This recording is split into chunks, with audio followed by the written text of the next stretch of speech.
Ke? Ki da waya gidan. Ni kaɗai ne. Ina kafinta. Wani kafinta? Ke kaɗai ne? Kin tabbata ki kaɗai ce? Baba ni kaɗai ne. Kin tabbata? Baba ni kaɗai ne.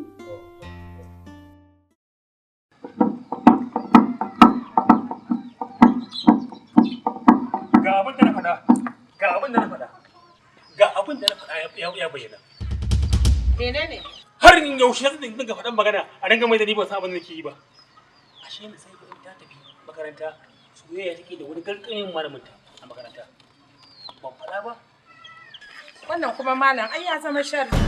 Yaushe ne sai ba har ta samu lokacin da ake soyayya a makaranta? Kina fita ne? Mu ne muke fita muke zagayawa muke jin abin da yake faruwa. Ha! To wai tsaya. Ita dai ba ta ga tsuntsu ba ta ga taro.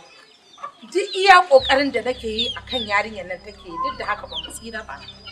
Kullum in ka fita sai ka shigo mana da hargowa da fada. Shekara 30 da wani abu da sa mana nan ni da kai. Ba a taba jin kanmu ba sai da yan mu ta kai mun zanin girma. A tuburin gaida ba wani hakiki da zai hana ni sanya ido akan yan nan da sai ba. Ana ta gaban har ta baya na fita waje. Ba ciki ba waje ba. Wallahi ka yi kawance da shedan ya kawata maka zuciyarka. Ya sa ka kokonto da zai. Kuma dai ni ba zan yadda a ce a keta min irin ba. Nufin ka karatun mata da yana kenan?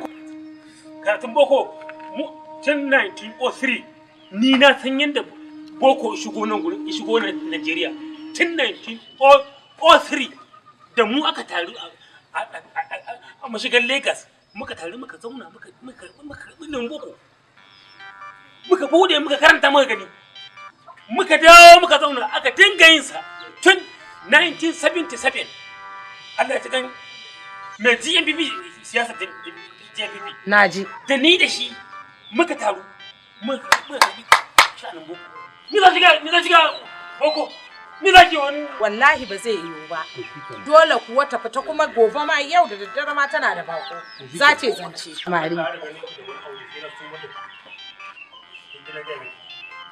ban gane ka girke ta ba sai ka ce wata mai ciwon hauka zasari za ka sa mata in ka kosa wallahi zan banye shi dole ta fita ta zance zan haɗa ku biyu ku samu kwani to shi kenan ki daina kuka ban ga dalilin da zai takura wa rayuwar ki ba yawwa ki daina kuka yanda aka auren maka da ni ita ma haka za ta fita ta samu mijin aure ta yi ba zama za ta yi a cikin gida mu rinka kallon ta ba ba mu taɓa saba tun da nake ni da kai ba shekara 30 da wani abu sai yanzu a kanta kullum ana jin harshen mu a makota kawai akan maganar soyayya